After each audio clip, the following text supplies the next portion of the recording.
Good evening, Aggie fans, and welcome back to another Aggie Pridecast. My name is Brian Holloway. I'll be your host tonight. We've got an action-packed show for you tonight. It's very exciting. We're going to bring on North Carolina A&T head baseball coach Ben Hall. Aggie's off to a great start, off to their best start since they joined the Division One in 1971. Got off to a hot start, 17-7. They're 2-1 in the CAA. Got two road wins over the weekend against the College of Charleston, one of the better baseball teams in the CAA.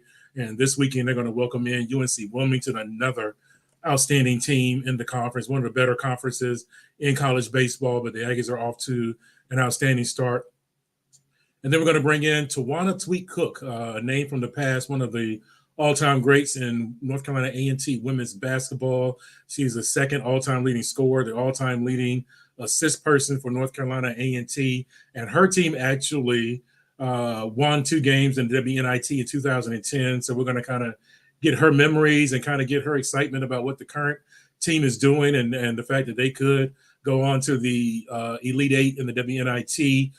That team went to the Super 16. They beat Wake Forest. They beat Charlotte, and then they lost at Miami. And so outstanding program for the North Carolina A&T women's basketball team over the last 20 years, and certainly Tawana Cook was a part of that, probably a future North Carolina A&T Sports Hall of Famer, so excited to talk to her about that. Exciting weekend. Softball is here this weekend as well. They have a doubleheader against Hampton on Good Friday, and then they have a single game coming up on Saturday. So North Carolina A&T softball team looking for his first CAA win, and so we're certainly looking forward to that. North Carolina A&T track and field will be up in Raleigh this weekend for the Raleigh Relays at NC State, and so certainly wishing them the best. The North Carolina A&T men's indoor team coming off a second-place finish in the CAA, and the women coming off a 6th-place finish, and so we're hoping to improve on that. So they'll be in Raleigh this weekend. And then let's talk about North Carolina A&T bowling. Heartbreaking loss over the weekend in Raleigh as well. They missed out on a chance to win 4 straight MEAC bowling championships. Man, what a historic occasion that would have been. You would have had a couple of young ladies, namely Melanie Caden and Lori Tomajeski, winning championships all 4 years when they were here at North Carolina A&T. Very rare, but Maryland Eastern Shore, UMES, certainly hats off to them for the victory. They beat us on Sunday in a best out of 7, 4-2.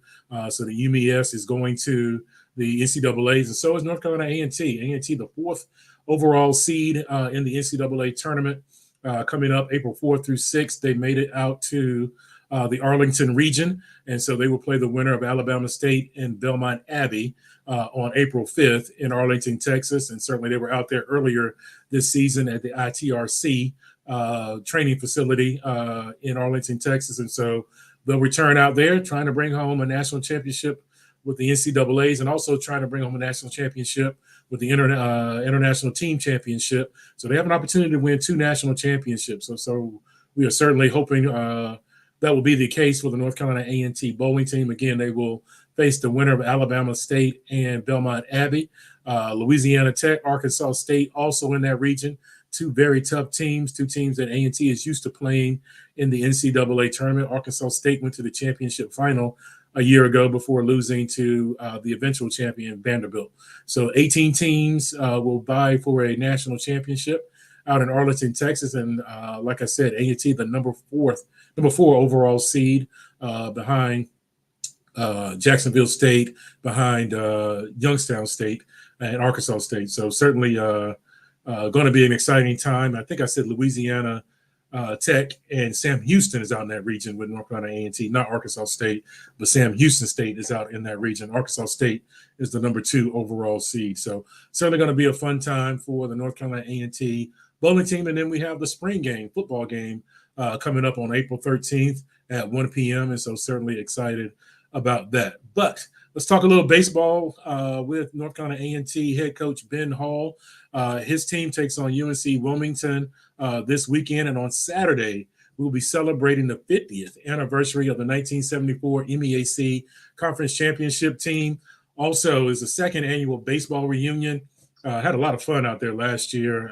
The guys really did a great job of rooting us on to victory. The crowd was great. The atmosphere was great. So hats off to the North Carolina A&T baseball alumni. Looking forward to seeing those guys again this weekend, looking for them to kind of give that extra boost, that extra energy. I saw what it's meant to the women's basketball team, just the atmosphere and the energy. And so hopefully they'll be good for 2 runs for us on Saturday. And but the series opens up on Friday, 6:00 p.m. Coach, welcome to the Aggie Pridecast again, man. Welcome back. Yeah, thanks, Brian. Thanks for having me. Obviously excited to be on, and exciting time of year for us in the sport of baseball. Today's opening day. It's a holiday for us. So, we're all going to be huddled around the TV tonight watching all the major league teams open up the season. So, but yes, sir, man, excited to be off to a good start, and, looking forward to a big weekend this weekend. Oh, no question about it, man. What does opening day mean for you? I mean, you're a baseball guy. I mean, you kind of yeah, it's in your DNA. So Yeah. what does opening day kind of mean for you when it comes back around? And certainly spring training is one thing, but opening day, Right. it's got to be It exciting just for you. it is. It has a holiday feel to it. You when you're a kid, you wait all year for Christmas, and the night before Christmas, you can't sleep, and in baseball, it's the same way. You spend all year. Obviously, you're a fan of sport and all the other sports, but it's just like you're counting down the days until you're able to get a full slate of baseball on the TV. Week in, week out, and obviously it's the major league opening day. So, all the greatest athletes in the world, the best baseball players in the world all get cranked up today. And so just an exciting time. And then, for us in college baseball, we're over a third of the way, going to be creeping up on the halfway point of the season here in the next couple of weeks. So, it's definitely baseball full tilt right now for sure. No question about it. And let's talk about your team. 17-7, off to a hot start. Started 10-2, then you won 2 out of 3 last weekend at Charleston. Uh, what have you liked about the team thus far this season? What kind of the things that you're looking at that you kind of are smiling at?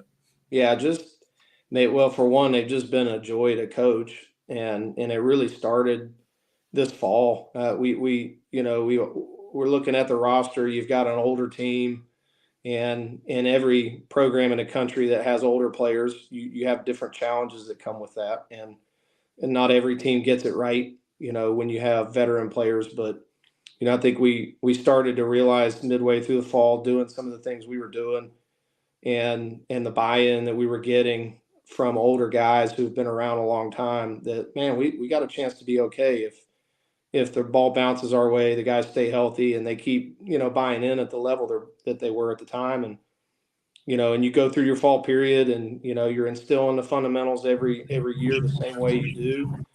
But when you have veteran players that have been there before, that have had failure but also had success, have had a year's taste of a CAA, and then you're implementing some team things to build team, and some toughness and some expectations of the style of play. When you start to see it come out as early as it has in the season this year, that's when it gets exciting.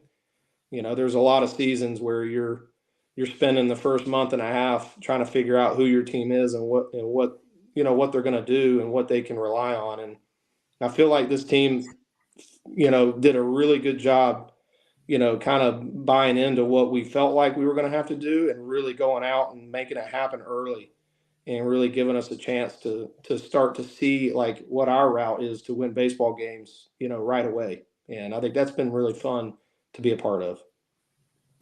You mentioned the CAA. I'm curious. You played in the CAA a year ago. Was there some things that you learned about the league? I mean, of course, the conversation is always how tough the league is, and then they added Campbell as if Yeah. they were doing you a favor. Um, so, were there some things that you learned during that year that you kind of took into the offseason and says, okay, these are kind of some of the things that we are going to need to be able to have in order to compete with these Absolutely. teams? Yeah, you just, when you move up in levels of Division I baseball, and the competition level goes to a fever pitch, where there are no light days, there are no bad teams. Every team is coached well. every team wins in different ways, and I think we found out last year how hard it is to win on the road. That was a big challenge and hurdle we didn't really get over last year. We found out how difficult it is to win up north in the Northern Division teams. That's something that has always been tough in the CAA for the Southern teams, and how to respect every opponent. I think that's one thing that we learned really well last year. That you go up north and you think, well, you're a Southern team, we're going to be fine, and then you find out they can play a really high level brand of baseball up there too. And so the pitching depth is exponentially higher than our program's ever seen.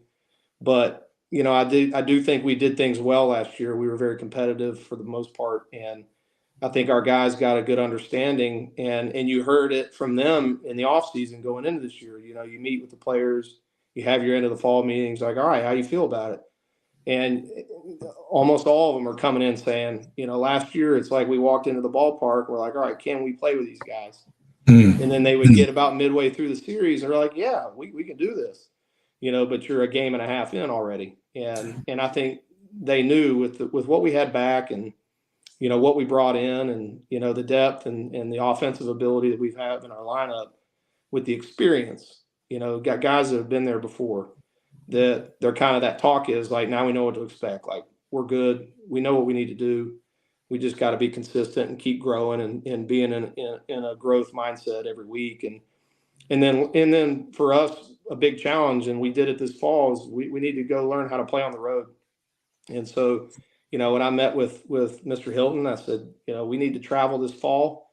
So we played both of our exhibition games in the fall. We're on the road. We scheduled 2 more road series, in this non-conference schedule, to really challenge our team, to get on the bus or get on a flight and go into another park and play in somebody else's, home setting, and figure out how to do it better than we did last year. And I think we've passed, that with flying colors so far. Been really excited to see the kind of the fruits of that labor a little bit. Let's stay with your offseason a little bit, because you come off that CAA year. Like you said, you guys played some really tough games against some really tough opponents. Then you lose your pitching coach, a guy that you've had for a very, very long time. So that's got to be a transition for you. You lose Meacham to the MLB draft as well. What were kind of your thought process as we build this team? What went into the pitching staff and hiring the pitching coach and all those kind of things as you processed all of that? Yeah. Well, I mean, obviously when you lose a coach, it's been a part of really everything that we've done up until this point, turning the program around originally, and then, winning a MEAC title, and he did a great job of producing, and we produced some great pitching staffs here. And, we had 4 pitchers drafted in 6 years, and, we did some great things. And as anybody says, at some point, all good things come to an end, and he had a great opportunity. And your first instinct is to get on the horn, talk to people you trust. Let's find the best fit, both in what you want to teach and what you want to preach on the mound, and as far as your pitching staff as a whole, but also get, a guy that fits, in a sense of, staff dynamics relating to the guys, and I think when Forrest came about, we talked about it as a staff with Coach Allred, our current staff that was here already, and it was just a slam dunk. The guy, he had spent some time at Savannah State in his career, worked under one of the best pitching coaches in college baseball at Middle Tennessee State, and he had already had an opportunity to run his own pitching staff at Eastern Illinois, and which was a regional team. And it's like, man, here he is, a young guy. He knows what he's doing. He's run a pitching staff that's pitched in a regional already this past year. And so it's just been a huge fit. And I think he's meshed really well with the guys, and has brought the right temperament in the way he goes about his business and what he's teaching and asking of the players. And so I think that's been a great fit. And I think that's why we're seeing some guys do so well right now, for sure. But I think, a big tip obviously goes to the players, when in this new era we're in, the transfer portal, late junior college recruiting, transfers. It is a wild west of. It's like a big sprint during June and July to figure out, what your roster is going to look like. And we feel like we found a good niche for us and what helps us as far as that transfer market. We haven't had much success in the Division I portal, but we have had a lot of success finding some junior college guys that have been lost in the shuffle. And some of those guys have already made huge impacts in this year. And so, and then I think the last thing pitching wise is just for us to be really good at, not trying to put a square peg in a circle hole. Let's really sit this fall. You got a new pitching coach, everything's new. Everybody starts fresh, and let's see what this pitching staff develops into. And they've done a great job, and it's different. We don't have an Evan Gates at the end of the game where you just, you give him 15 games and he closes 15 games. But I think we're a little deeper and we have a little bit more ability in some other areas that, maybe last year we were kind of stuck with using one or two bullpen arms in certain,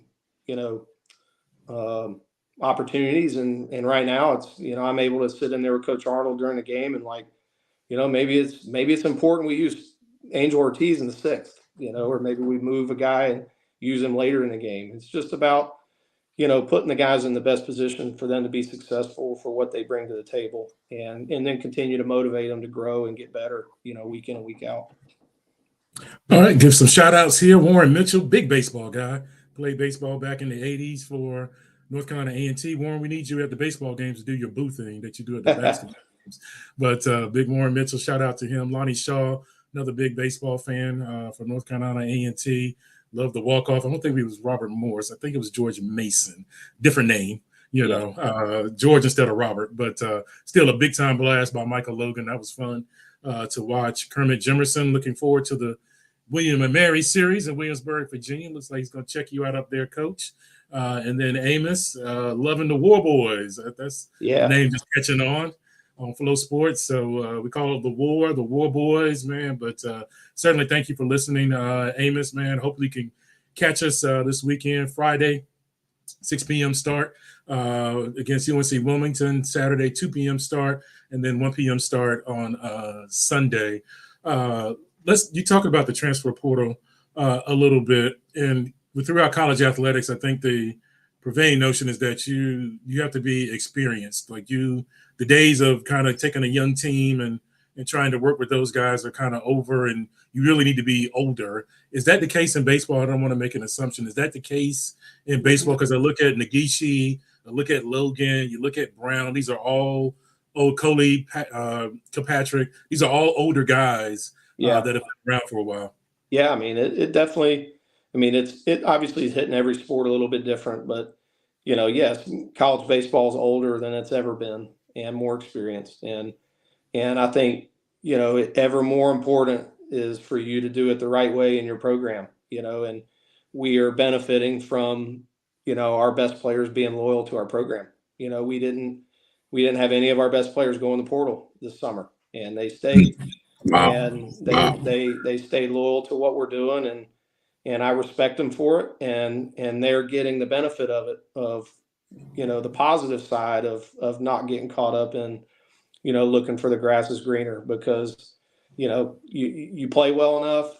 We all know that there are opportunities out there, and but I do respect our guys a lot because they stuck with us, and then we're able to roll out, the most experienced and talented team, that we've definitely had in my time here. And, experience is second to none. When you've got guys who have been through it, whether they've failed or if they've had success, if they apply it right, they have the right mindset as an older player, that experience is always going to serve them. And I think you're seeing that with Shamar Dalton and TJ Ash. TJ Ash, has been in the program for 4 years. Yeah. And he's having his best career. He's having the best year of his career. Is super, super consistent, playing an unbelievable defense and center. Has really cut his strikeouts down over his career. He's just doing everything right. And I think that's just a testament, to our staff and the school and the things we do to support these guys and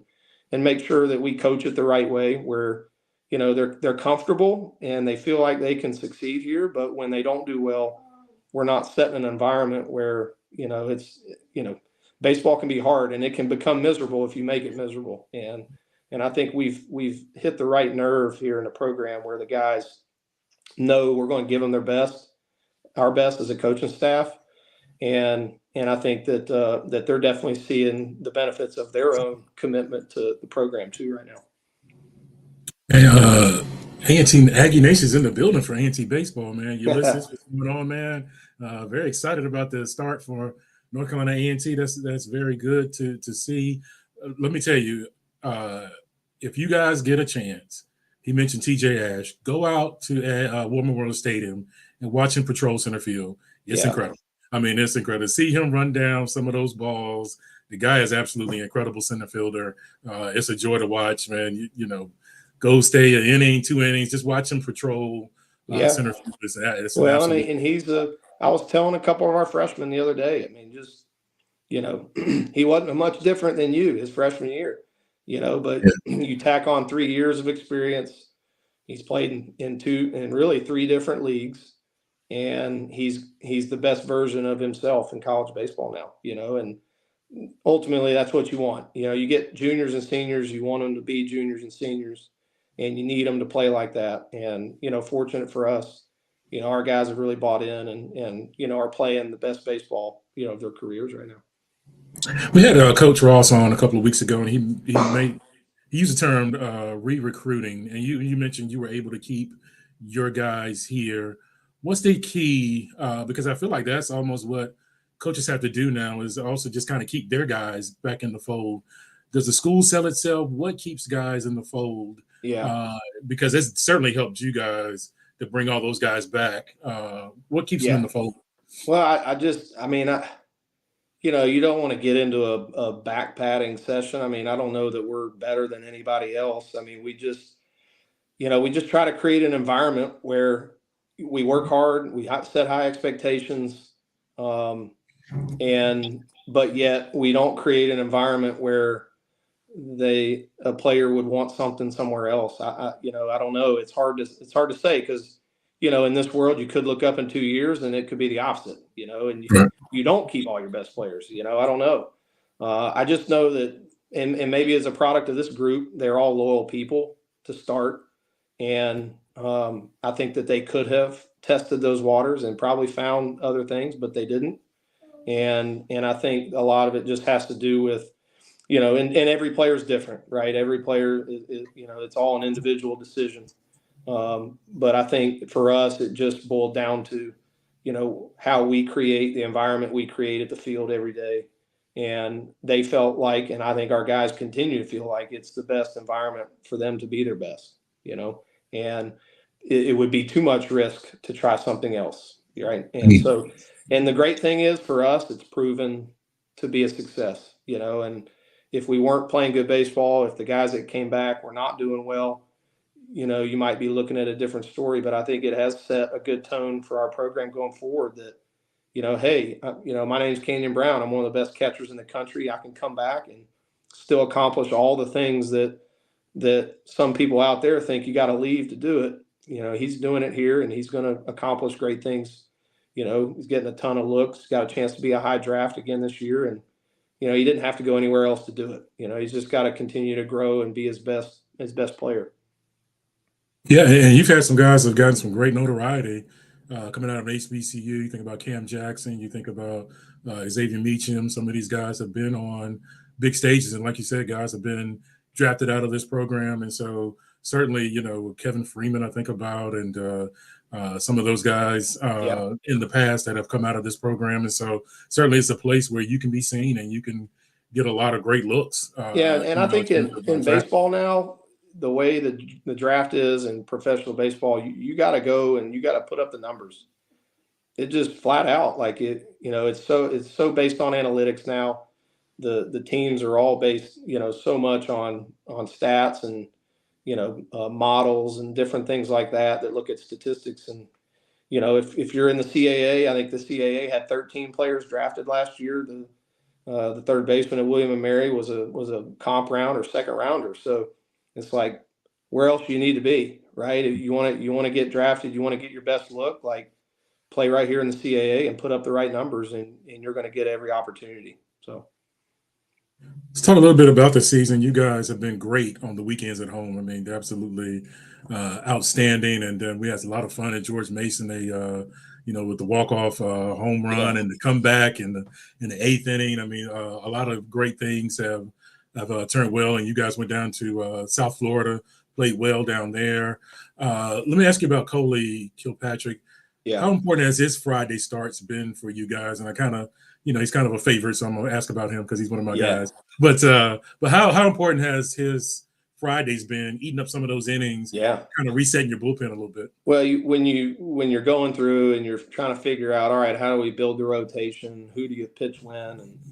And coaches all have different ideas on it. You're going to play on Friday. You're going to face the best pitcher in the conference. Do you throw off on that day? Do you do that? And I've just never been a big believer in it. And I went back, to be honest with you, as we thought about building our rotation this year to 2018 when we started Tim Luth on Friday night, and Tim was the most reliable person you could ever put out there. The team believed in him. He didn't have the best velocity, but you knew what you're going to get every week, and the team could count on what they were going to start every weekend with. And I think Coley he's that same guy. He's a throwback type pitcher. He's tough. He's got a super, super competitive edge to him. He's got his own persona, and the guys rally around him. And then you're like, all right, well, what better way can you start a weekend series with arguably your most competitive guy, who's going to get up there and he's going to give the whole kitchen sink to the other team and see what they can do with it. And I think this year is a true benefit from last year. Again, he kind of got roughed up in some outings last year and had to, really think about and work at what he's got to do to be better this year. And so, there's just another tip on, trust and experience, and then not getting caught up in velocity or, what metrics say. Like, he's just competitive. And so we know it, going out tomorrow night, he's going to be hyper competitive. He's going to throw strikes. He's going to throw competitive strikes.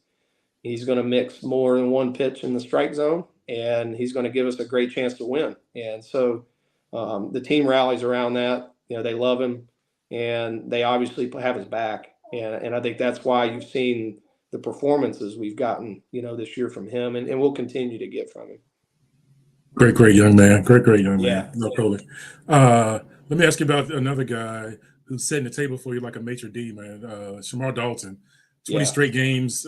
He's reached base safely. 13-game hitting streak. How important has he been to the top of your lineup, just kind of getting that offense cranking a little bit? Well, I think Shamar is another great example of a guy who, same story as TJ, like, didn't play his freshman year, didn't play much his first year, but through his career started to figure out, who he was as a player. And I think he really embodies what we preach offensively here. He's a tough out. He's never thrown a bats away. He bought in. We've got a 2-strike approach that we put in here, and it's mandatory. Like, you either do it or you don't play. And he is one of the toughest outs I've ever seen, and he's got a knack for setting the tone. I mean, that Sunday game at Charleston, we spent all batting practice trying to get these guys ready for a lefty who was going to mix in the zone. That's a tough matchup sometimes when you got a lot of lefty bats in the lineup. And we really were working hard to get them ready. Lefties, you got to stay on the ball. We got to work oppo. Like, this is an adjustment day. Like, if we don't make an adjustment, we're going to struggle to hit this lefty. And then he goes up there and just whacks the ball first pitch of the game, opposite field. Exactly what we were preaching. And, when you do that at the top of the lineup and you are a tough out, he's not going to get a hit every time, but he runs hard. He's playing the best defense of his career. Again, it's the same thing as Coley. Like, if you're the first guy off the bus, you got to set the right tone for the team. And he does a great job for that. Before we get into the weekend, I want to ask you also about Nagishi. I Yeah, mean, man, he can hit. Tatsu. He's not the speedster. I've seen him around the base a couple of times, but man, he can hit the baseball. How important has he been? Graduate transfer. But how important has he been to just the middle of that lineup? Because man, he can put bat to ball like Yes. nobody else. Well, Nobody. and awesome story. Like midsummer, talking to a coaching friend of mine. Hey, I got this kid's going in the portal, and I trust you, and I know he would hit for you if you get him, and I was like, all right, like we'll take him. Like I trust him. He's like a good kid. All he wants to do is hit. Like that, he's just like born to hit. And just there were some scenarios at middle where he wasn't going to get the at bats that he would potentially get for us, and um, he's just awesome, man. Like it just, you talk about a kid from Tokyo, Japan, who came to the United States to chase his baseball dreams, right? And he's been living over here for 8 to 12 months at a time on his own, and just lives for baseball. I mean, this guy takes, you know, 200 dry swings a night in the parking lot of the hotel. I mean, like Mm. the bat is in his hands 24 hours a day, and and I think he does. He's got bat to ball. He lives for baseball. He is an unbelievable defensive first baseman, for sure the best I've ever seen. Um, at just fielding his position, and he's just a joy to coach too, because the guy plays the game with a smile on his face that I think is just infectious, right? And so it's been fun. You got different culture in the locker room, which has been great for the team to rally around.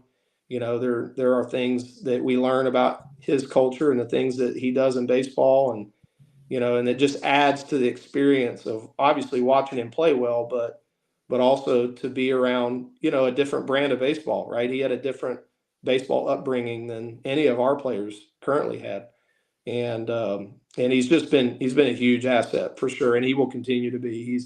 He's a tough out. He's going to hit some home runs. He's got home run power, but he just has a knack for getting hits. He doesn't swing and miss a ton, and he's fun to watch. He definitely is a fun player to watch.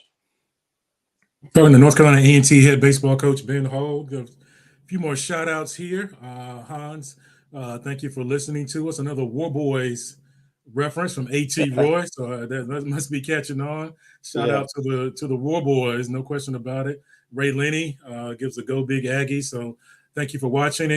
Ray, appreciate it, man. And Steve Duke, another Aggie. Just wishing you guys all the best. Love to see the Thank love you. for Thank you. A&T baseball. They absolutely deserve it. 17-7, 2-1 in conference play. I feel like I could talk to you all day. I love talking baseball. It's just absolutely a wonderful sport. Let's talk the weekend though. Yeah. You second annual baseball reunion game coming up. You're gonna celebrate the 1974 MEAC Conference Championship team. I think Yeah. you see the sign there. Let's talk a little bit about the history of A&T baseball. Is fascinates me because when I look into it, so many guys from here played in the Negro Leagues. You guys went back to 1939 to kind of do some retro. Such a Yeah. rich history of A&T baseball. Probably playing it here at A&T probably more than 100 years. Uh, how important is it for you to kind of look into the history of the program yourself and also kind of get the guys to understand the rich history of A&T Yeah. baseball? Well, you got to know where you come from for one, if you're going to know where you're going, and that's part of where we went when we designed those road jerseys. Like, what better way? We had to do a new road jersey this year. What better way to honor the history of this program than to go find an era team that you could kind of honor in your uniform. And I think the uniform we patterned it after was like 1939. And you sit and think about how long ago that was. Like we're playing, intercollegiate baseball in 1930s at North Carolina A&T. Like that is an amazing stat just in itself, right? And we had we had one of our players break the color barrier with the Cardinals, Tom Alston. Cardinals is right.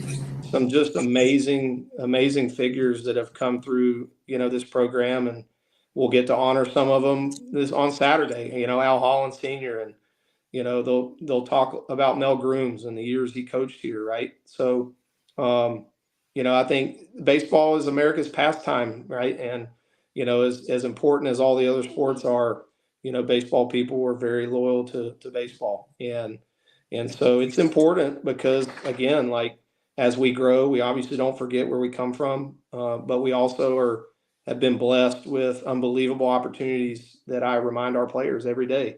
We're in one of the top conferences in college baseball, and I could go talk to 10 alumni right now that played in the 90s that would give up anything to play in this league right now, and this opportunity that our guys are blessed with right now, because we get to go out every day on a huge platform and play against the best. And so, I think when we wear those road jerseys, I told them, you got 100 years of support in this jersey. Like, let's go play better on the road this year.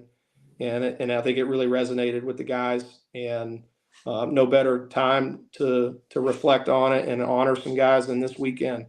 To see, those guys come back to the park and, relate with each other, have fun, talk, eat some good food, and obviously cheer the team on, see if we can't, get a couple big wins against, a traditional power in the CAA.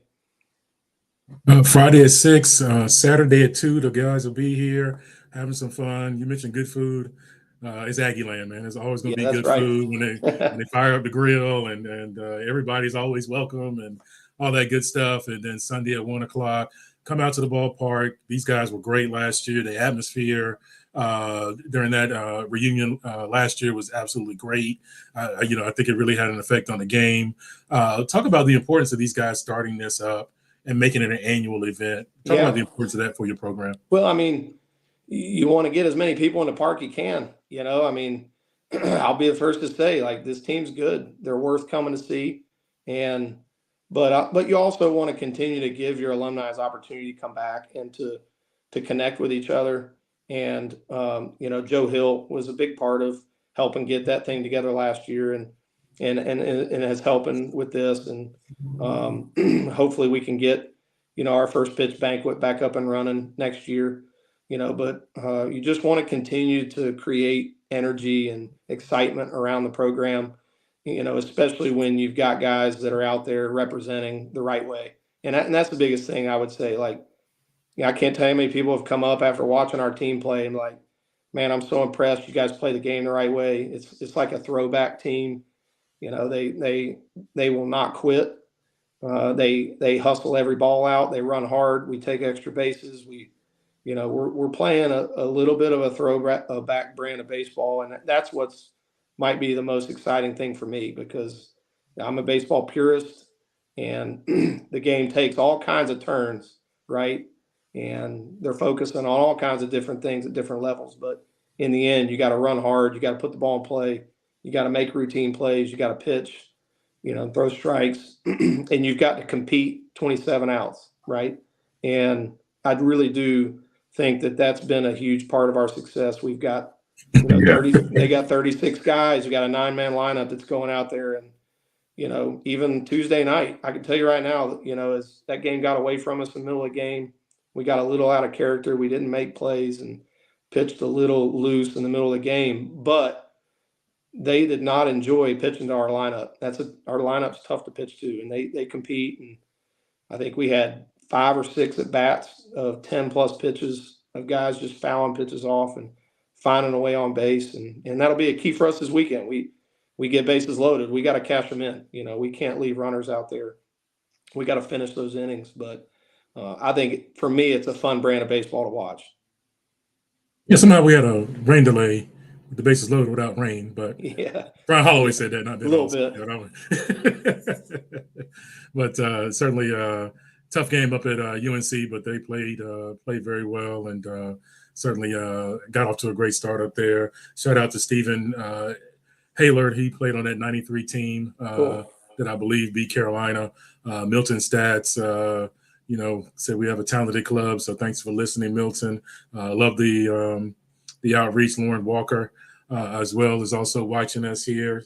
it is a shame that there's only one HBCU still playing baseball in North Carolina. I think that is pretty sad. Hopefully, Well, that and can be I'll tell you, rectified. that's one reason we went down to Andre Dawson this year. Scheduling's tough nowadays, and then you're like, man, like I want to still play some HBCUs. I want us to be able to have that opportunity, but it's like you look around, there's none near us anymore. So that was a good weekend for us again to test ourselves on the road. Go play the SWAC schools, which we've really never had a chance to. But I definitely enjoyed that weekend. I know our guys did. Obviously, winning a series down there and playing well, I think was a good jump start, to the season.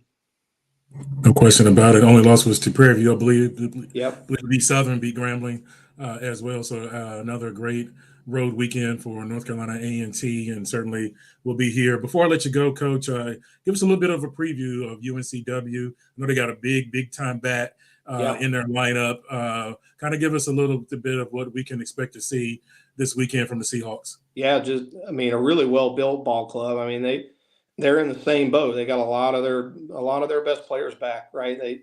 Tanner Thatch, Marsh, DiMartino, Kroom. I mean, they've got a loaded lineup that is back and experienced. They've got a bevy of arms that are going to be up in the low to mid 90s, and but baseball's a stats game. You look into the stats, two very evenly matched statistical teams, really. I think we're third in the league in pitching right now. I think they're fourth.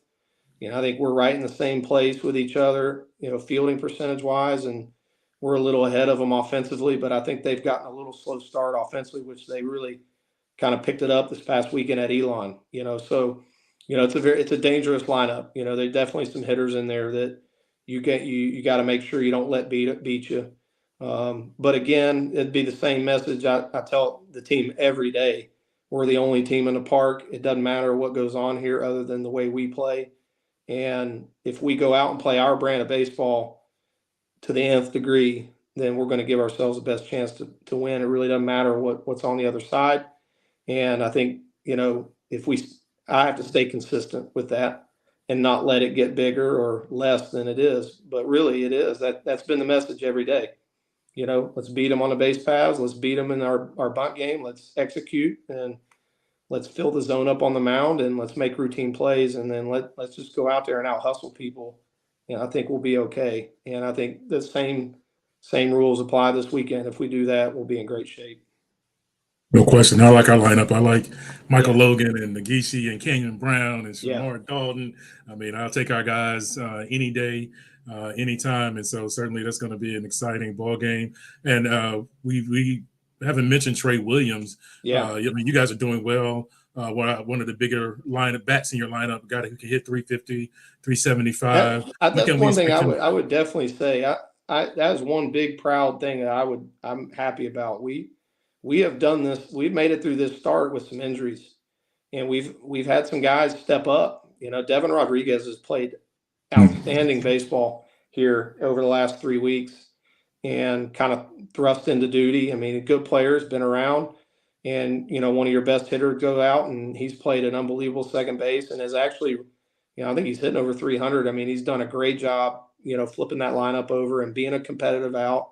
He had the walk-off hit against George. I think it was George Mason, maybe. So having other guys step up in other roles has been a big part of this success too. And in every team, you have to have that because every year you're going to have injuries, and you need people to step up. And I think we'll get Trey back in a timely fashion at some point, and be excited to get him back into the fold. But really proud of the guys for coming together like that and being able to, go out there and win games, no matter what happened. Next man up. Big weekend for Aggie baseball. They welcome in UNC Wilmington. First game is Friday at 6 o'clock. You can watch that on Flow Sports. You can watch all 3 games on Flow Sports, as a matter of fact. Corey Hodges and Corey Lima will bring the action to you. Saturday's big time event, second annual baseball reunion. Come out, support the team. It's going to be an electric atmosphere. We're going to need your help. Saturday, 2 p.m. And then the series finale is Sunday at 1 o'clock. So big weekend for North Carolina A&T. So make sure you come out and enjoy it. Coach, I appreciate your time, man. You've been very gracious, and certainly we are looking forward to the completion of what could be a very, very exciting season. And so thank you so much. Thank you. We're going to keep pushing. So thank you. Question.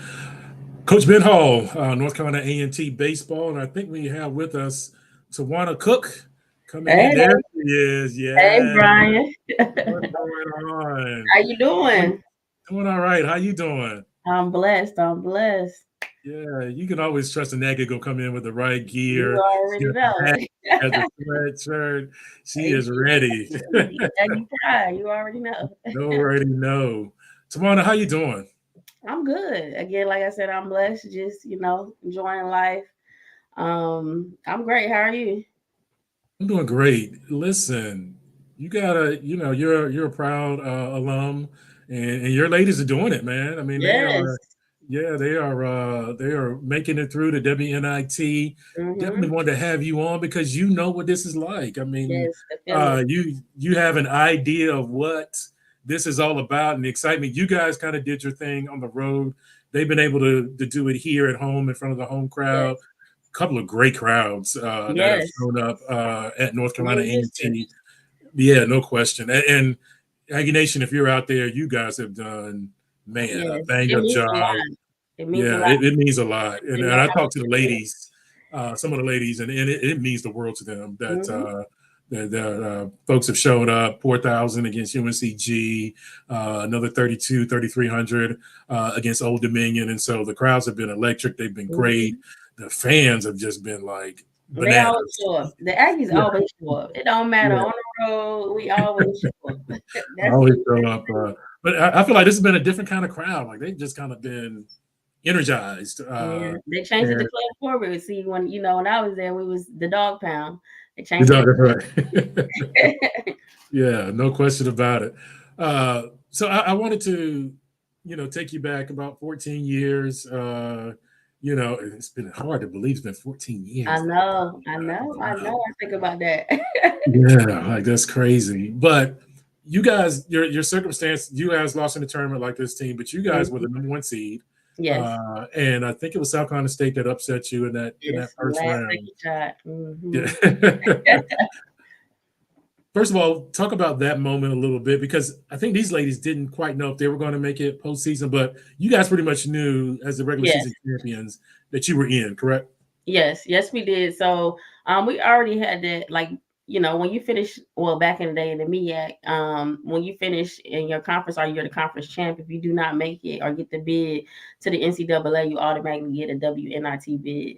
So we knew that. We were kind of disappointed. And I think because, since my freshman year, we were winning. So that was in our first go around. I remember I cried like crazy the first time we lost the Coppin.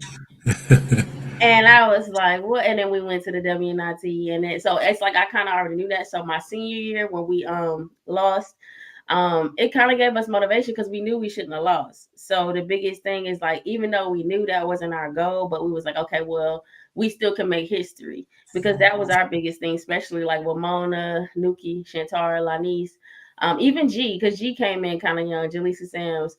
Our biggest thing was making a name for ourselves after my best friend, AB, my sister, and Brittany Taylor James. Because, everybody was like, well, what they going to do? What are they going to do without Amber Bland and Brittany Taylor James?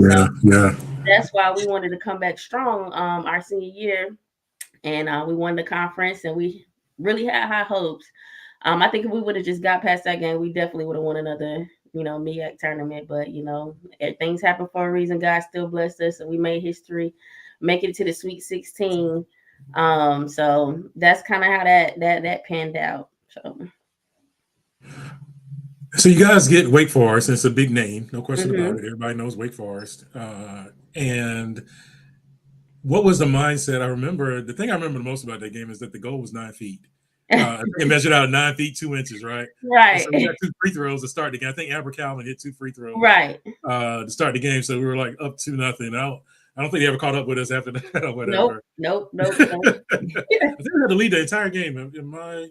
I think we had the lead in. Yeah. We were just on fire. And I forgot about Amber Calvin. That's my other little sister from Vietnam.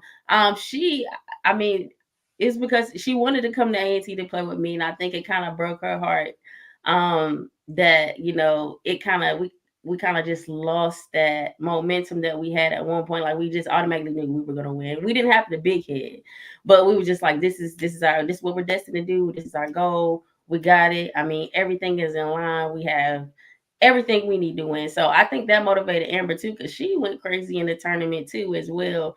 So it's like when we got there, and we weren't scared outside of us just making sure we knew we had a new goal set.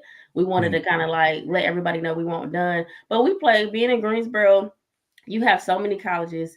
We weren't scared. We played them over the summer. Like when we got Wake Forest, it was like, we know half of their starting lineup. And then, Woody's sister, she played Cecily Ray. So we played with these girls over the summer, and we would beat them over the summer and pick up. But of course, they always would like just say, "Oh, whatever, y'all go to A&T. This is just pick up." But we still always knew we were better than them, and so that chip was on our shoulder too, because they always, kind of downplayed HBCUs and A&T. So even over the summer, we're fighting like crazy.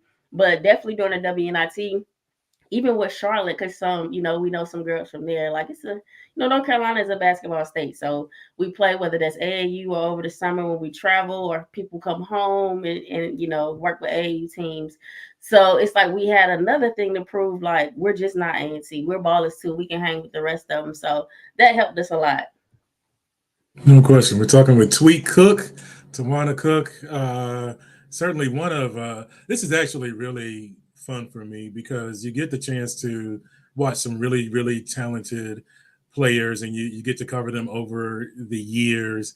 Yes. And I got to tell you, like, you're one of my favorites because I don't think I've ever seen anybody with the basketball in their hand as fast as you. They could go from one end of the floor to the other as fast as you dribbling a basketball. I mean, it was absolutely amazing to watch.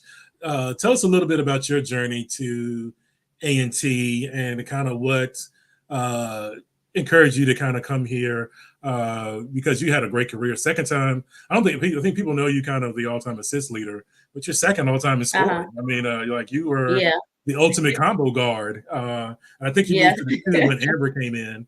Talk about your journey here to A&T.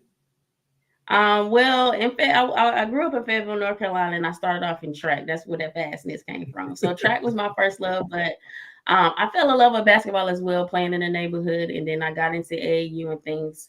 So it was always track and basketball. So around my senior year, I had a few scholarships for track, like the UNCW. They were a pretty good track program.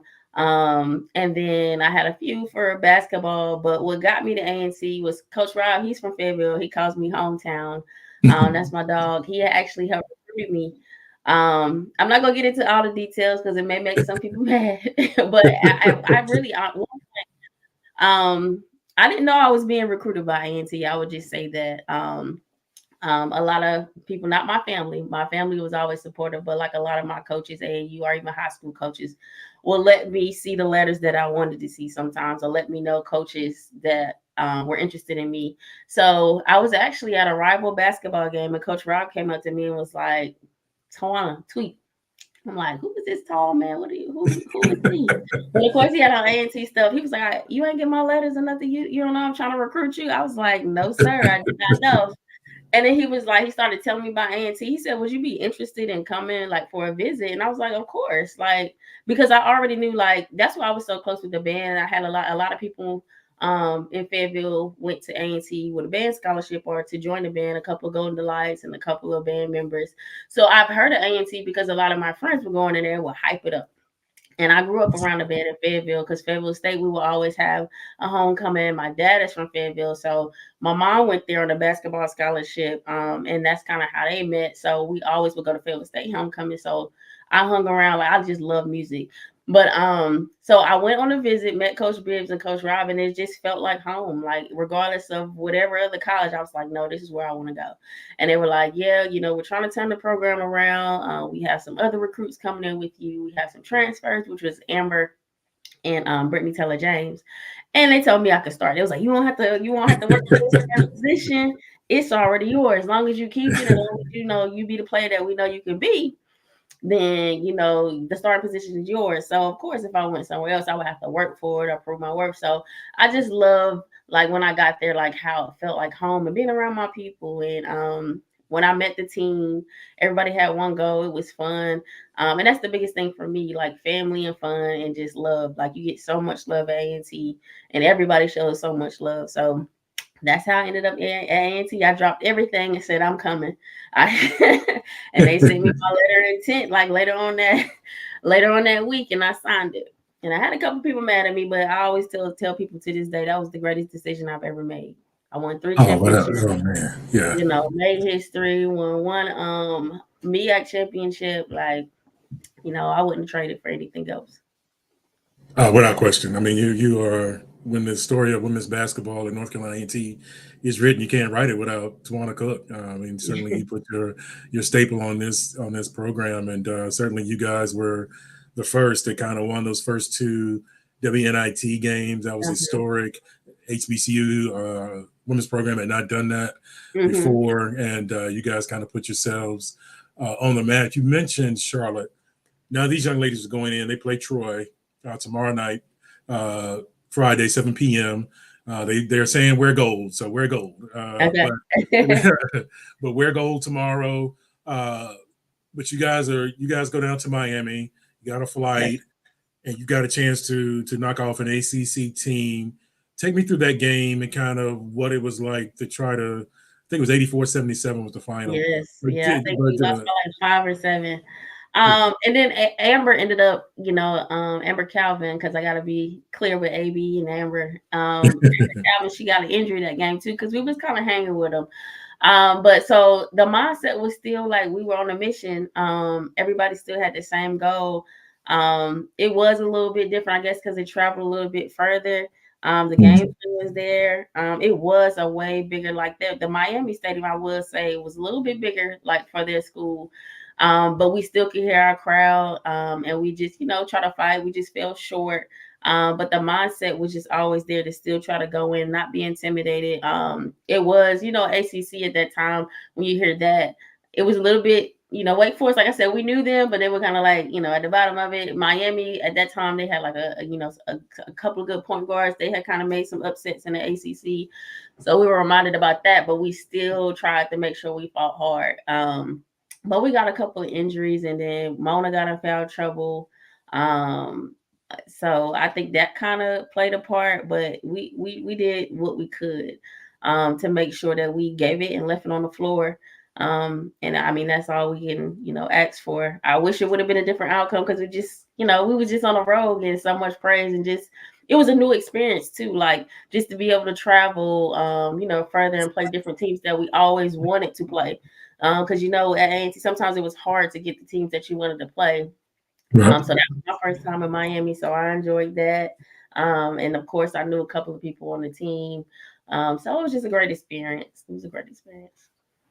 No question about it. Yeah, what sticks out, the memory in my head, is Amber Calvin with an ACL, which was, people don't know, like, she had one in high school. That's what was so heartbreaking about that she went down with the another ACL injury, but fortunately she was able to come back and play again a little in her A&T career. But that was the tragic part about that game. Brian, she was like, no, she was trying to hop around, and she was, no, you gotta sit. Like, she still scored, like, until we finally told her to sit down, because she was trying to hop around. It wasn't until after the game we knew she tore it, because she still tried to play. Yeah, and I remember Jaleesa had a good game. For some reason, I remember she scored a lot of points in that game. And she had a pretty good game, but certainly it was an outstanding run. Patricia Cage Bibbs was the head coach, and certainly it was an outstanding run. If you had advice for the young ladies for tomorrow, knowing that you guys were trying to get into that Elite Eight WNIT, what would it be? What would be your advice to them? The advice I would give to them is just to stay coachable and to stay together. I do recall that Miami game. Some of our bench players kind of fell apart along with us, like clashing heads, and then we got it back together, because I think we were we started getting nervous and scared. But if we would have kept our composure like we did for the Charlotte game and for the Wake Forest game, if we remained calm and played our game, we would have been fine. If we would have listened to the coaches, which we did. But, of course, when you're on the court, you like, coach, no, you don't see this. The coach is like, no, we do see it. So it's like trying to battle that. And of course, as a point guard or shooting guard and as a leader, I had to be that one to kind of bring everybody back because I understand what my teammates were saying, but I also understood what the coaches were saying because I was always like the middle person. So although you do see different things, but you got to figure out how to make it come together. So I think if they remain coachable and then they also still stay true to them, play their game and stay together, they won't have any issues. Because I think that's what I've been paying. I went to the one game, but I watched one online. And I just noticed that they kind of keep their composure and they listen to coach and they look at coaches in the huddle. When they zoom in the huddles, you see them looking. So we all need each other. So it's not going to be coaches versus players. It's not going to be players versus coach. It's the team. So I think if they do those two things, they'll be fine. Outstanding. Lead 8, that's right. Talking to Tawana Cook has been a pleasure. All the memories are flowing back in my head. I know. And Brian, you was always there with us. He was always there with us. James Sparrow. James Sparrow with us. He's an A&T Sports Hall of Famer. Many people consider him the best men's basketball player of all times. And certainly when you think about A&T women's basketball, you think about the Angela Hills, you think about the Brittany Taylor James, the Amber Bland's, all those folks that were outstanding. But you got to put Tawana Cook in there. Have you ever thought about that? You could be a A&T Sports Hall of Famer. Have you ever thought about that? Yeah, everybody always say they call me Hall of Famer and all that stuff. So I mean, we'll see. I mean, when A&T is ready, I'm ready. She is certainly eligible. Those jackets, Mrs. Sparrow. I see y'all at all the games and stuff. Y'all have the jackets. Miss Johnson, Samara Johnson, she's always supportive. And stuff like that. Even when I was there, because we're both from Fayetteville, like alumni, like we really truly love you guys, and that's what makes us give back too, because we saw the love and support. So we tried. That's why I loved when Jaleesa was still coaching and stuff. I got into education, so I thought about coaching, but I ended up going the teaching route. And now I'm a principal, so I still kind of advise and help the young people. So one day if I could get one of those Hall of Fame blazers, I definitely would appreciate it. So put in I think all you gotta do is apply because the numbers are there, no question about it. The numbers are there, the championships are there, no question about that. And so you are truly deserving of it. I think all you have to do is put your name in the hat, and I think that's going to happen for you. You mentioned being a principal. Take us through what's Tawana Cook doing now? One of the best point guards in school history. What is she up to now? I think you have a grad degree. I mean, a PhD is. So you're a doctor. Cook, so I have. Well, no, not doctor yet. I was about to do my doctorate, but then I got into a program. Well, let me back up. So when I came back from overseas, I went to back to A&T and got my master's in teaching physical education while coaching at Bennett College. And that's when I, was loving coaching and stuff like that. At that time, Coach Bibbs kind of recommended me because Coach Williams, I don't know if you remember, he kind of coached with us for like 1 year, and he went over to Bennett College and he was looking for an assistant coach. And at the time, she had all her coaches. So she was like, why don't you go over there and you're in school? So I tried that out and I loved it. But when I started teaching, I was still coaching at Bennett. But then my love for students, I kind of got swayed. Like people were like, you're really good and you're a really good leader. And that probably came from me being a point guard and being like a captain at A&T. They was like, you should go into leadership. So then I went to get my master's in educational leadership, and now I'm assistant principal at Jamestown Middle School. I've been there. This is my 6th year, and I love it. Just impacting not only students but adults. Like still kind of instilling what I got at A&T. We're a big family. Show love. It'll always come back to you. We have a lot of Aggies in the building at Jamestown Middle. Every homecoming. I mean, every Monday is College Mondays at the middle school because we try to be a college-going culture. So we all Aggied out. But during homecoming week, It's definitely always. I have students that come. They're like, Aggie Pride, Miss Cook, because they. I'm like, of course, Aggie Pride. So that's how I ended up becoming a principal, and I love it. I love it. I love impacting and helping, shape the world. I also help out with our basketball team. I can't coach because that's just a part of my position because I have to maintain the building. But I'm at practices. I'm at every game. I'm coaching them girls and boys. They come to me. Sometimes I leave and go talk to them on the sideline like I'm the coach. That's it, right? So I'm probably the only principal that do that, but I just got to do it. Yeah, system is so proud. Thank you. Yeah, got your education at A&T and Mm-hmm. went and got a more grad degree and all those kind of things. And you are the epitome of what it means to be a student athlete. And I think people really love hiring student athletes because of their commitment, because they know they're going to put in 100%. And certainly that was what you did here at North Carolina A&T. And so no question about it. And certainly hope to see you in the building tomorrow, 7 o'clock start. We're excited. We want to, I think the goal is 5,000. I think I'm being there with my gold. Now you told me to wear gold because I wear gold. They tell me that's what I've been reading online all day is to wear gold. So make sure you have your gold on, and you have your cheering and get your voice ready. Troy's going to be a very tough opponent. They like to get up and down, and so we're going to be. Going to be a tough one for us, but I think Aggie Nation is worth about 10 points. I'm telling you. It is. It's going to help. It helps. It's going to shake them too because it gives us momentum. And one thing I miss is the band. I have not seen the band at the game, but like I'm telling you, when we heard Smash, that I do that hype before every game. But I think they got Aggie Fest this week, so I don't know, maybe they can't, but the girls are still being hyped. So the crowd, we definitely if we show up, I think it definitely help the girls. It definitely give us an extra 10 points. Yeah, no question about it. No question about it. Shout out to Bruce Jenkins, another A&T Sports Hall of Famer. Aggie Pride, back to you, Bruce. Aggie Pride. No question. Hopefully to see everybody. Maybe you come in from out of town. If you can't come in, Flow Sports will be the option. Arlene Mitchell, Donald Ware on the call tomorrow night. I just want to ask you before I let you out of here, man. You think about, this is going to be the good old days too. When we're going to look back on this team and really consider how great it was. The April McCray teams were outstanding. No question about it. Channing Scott, her teams was outstanding. But when you think about those teams with Amber Bland and Brittany Taylor James and all those kind of things, those memories, great teams. What comes to mind?